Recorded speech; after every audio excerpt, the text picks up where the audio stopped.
Hello again.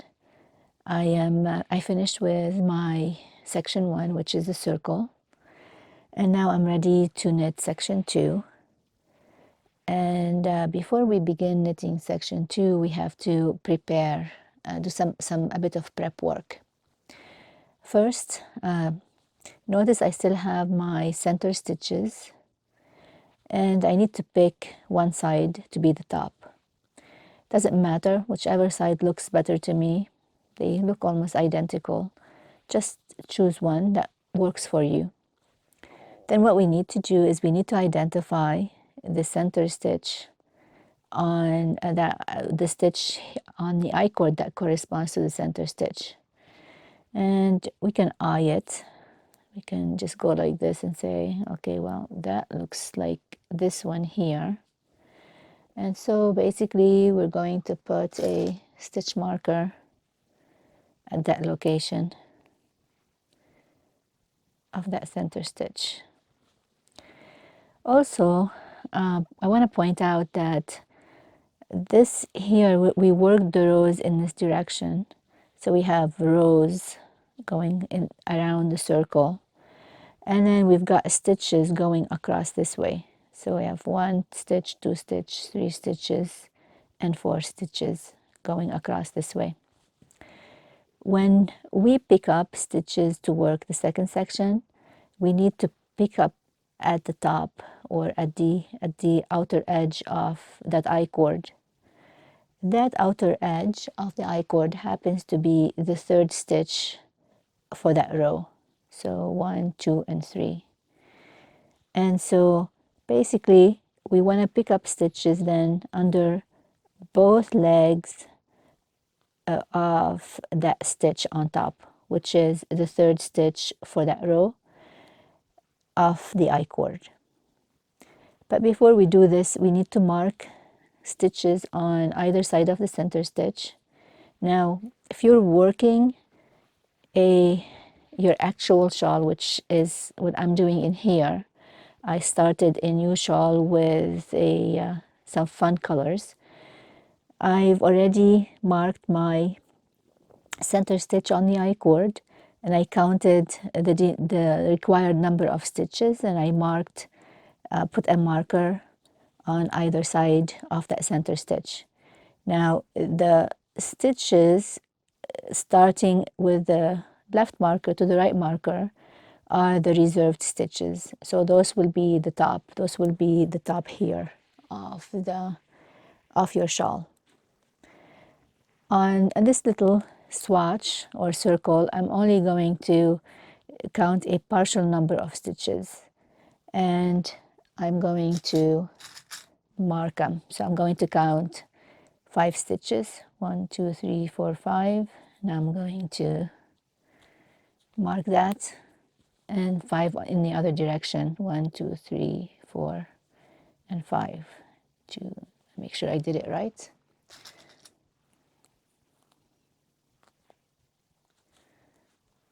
And then when I start picking up stitches, I'm actually going to pick up stitches all around from the left side of the left marker all the way to the right side of the right marker. Oh, sorry, this is the center marker. To the right marker in here. And in this case, I just, I'm going to pick the stitches normally with my ball yarn.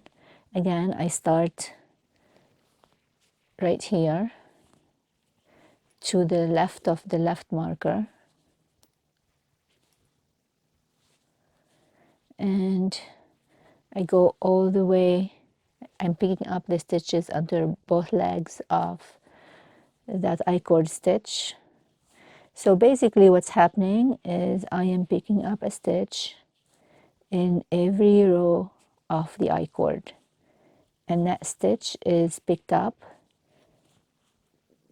under the 3rd stitch in the row of the I-cord, if that makes any sense. And basically what you have here, you've got at all time two rows or chains of stitches that are showing up on the right side of the work. And if we flip to the wrong side of the work, we also see 2 chains of stitches.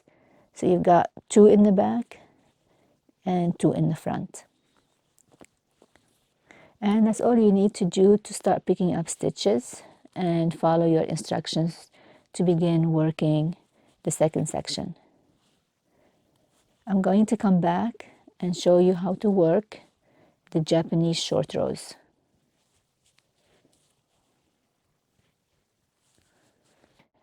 So I am back. I picked up stitches and I worked a wrong side row. And I took some time to place markers per instructions in the pattern. Now yours are going to look different. I just placed markers every 3 stitches. You can use split markers or you can use locking stitch markers. It doesn't matter. You just need to have markers that you're able to place on your fabric or on the needle without having to undo stitches or unravel or transfer stitches from needle to needle. So you use either the split markers or the locking stitch markers. The pattern instructions leverage markers, so you must follow the instructions and place the markers as noted in the pattern. So to work the Japanese short rows, basically you're going to knit to the marker. And when you're working the short rows on the right side of the work, I'm also going to show you how to work the short rows on the wrong side of the work. So you're going to knit to the marker. You're going to remove this marker. You don't need it anymore. Turn your work. You're going to take a locking stitch marker in this case. And it's important that you put a locking stitch marker because you don't want to lose it. Just put it around the yarn itself. Then you're going to slip that first stitch and knit to the end of the row. Rather, you're going to purl to the end of the row. You're on the wrong side in here. Turn your work. And next you are going to knit to the turn, which means you're going to knit to where you turned, not where the stitch marker is. Because you notice that the stitch marker is between the last 2 stitches, but the turn is actually right here in this spot in here. So we're going to knit to the turn.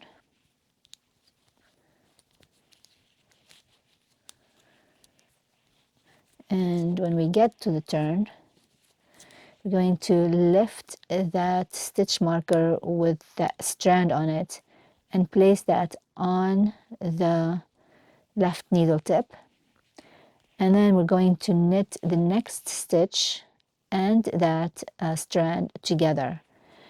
And in the pattern that says WW working the wrap. So basically what it is lifting that strand, putting it on the left needle, knitting the next stitch and the strand together.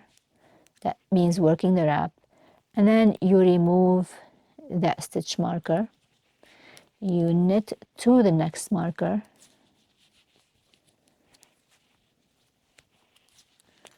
You remove that marker. Turn your work. You place the stitch marker around the yarn. In the pattern it says place marker around yarn. So that's what it means, that that abbreviation. You're going to lift that stitch, just slip it. You don't work that first stitch. You're going to knit, rather you're going to purl to the end of the row.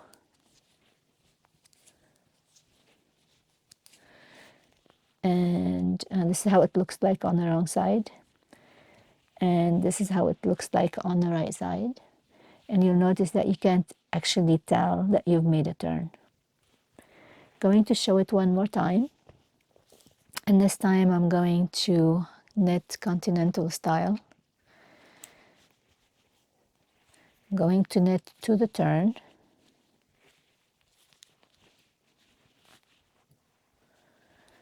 This bulky yarn is not very easy to knit with, but it's good because you can see what I'm doing.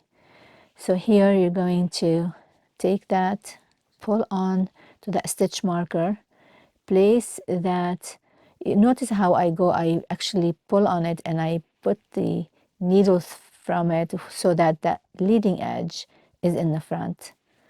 And you can remove the stitch marker now, or you can just pull it turn it to the back, and then you're going to knit the next stitch with that strand that you put on the left needle tip together, and you're going to remove this marker and then knit to the next marker.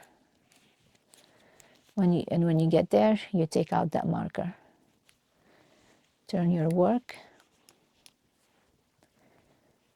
place the locking stitch marker on the yarn. So the abbreviation says PMOY, which means place marker on yarn. Lift that stitch and purl to the end of the row.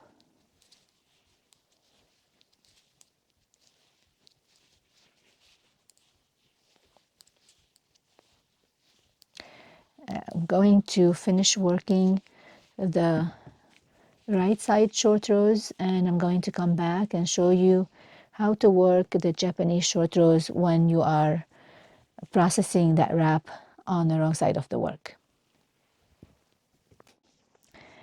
I am finished working the right side short rows.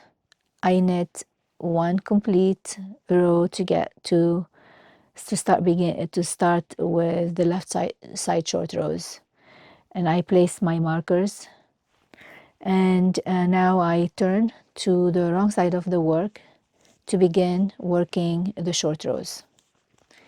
I do the same thing as I did on the right side, and that is I work to the marker. In this case, I need to purl. So I'm purling to the marker.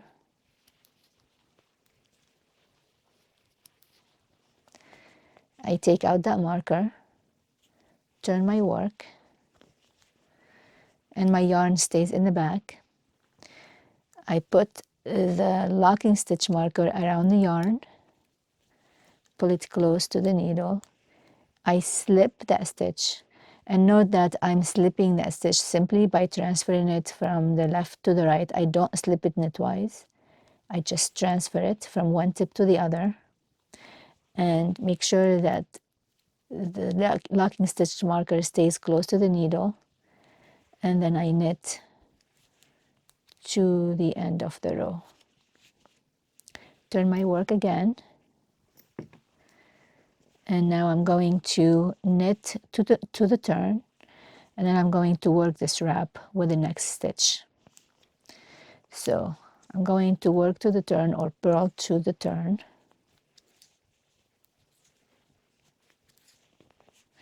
And remember, the stitch marker is usually between the last two stitches, so the turn is after the stitch marker. Then I'm going to work this. If you recall, when we worked the wrap on the right side, we simply just stuck it on the needle like this. Well, if we do this and we purl these two stitches together, I'll show you. Basically, you're going to see that wrap on the right side of the work. So that won't work. So I'm going to unravel this, put the stitch back on the needle. To solve this problem, what you do is you transfer that stitch, that first stitch, from the left needle tip to the right needle tip. You pull that strand with the locking stitch marker onto the left needle. Then you transfer that stitch back to the left needle. Then you purl that stitch and the wrap together, just like that. And then you remove this stitch marker in here. and then you knit to the turn, or rather you purl to the turn in this case. You remove that stitch marker, turn your work, put the locking stitch marker around the yarn, and slip that first stitch. The yarn stays in the back and the stitch marker close to the needle, and then you knit to the end of the row. I'm going to show you one more time working that with continental style.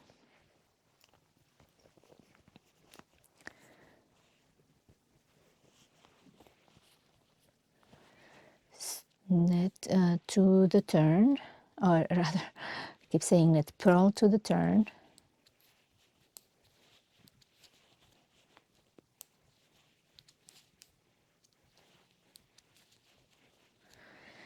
And you want to transfer that stitch from the left needle to right needle tip. This yarn, when you're doing continental, it's kind of in the way. Just move it with your index finger out of the way. Transfer that stitch, and note that when I rather than that stitch, that strand that's connected to the locking stitch marker, when I put it on the left needle tip, I put it in such a way where I'm going from under that stitch versus going from the top. Now it's not going to matter that much, but actually it looks better to do it that way. The wrap doesn't show as much on the back side, on the wrong side. So put it there.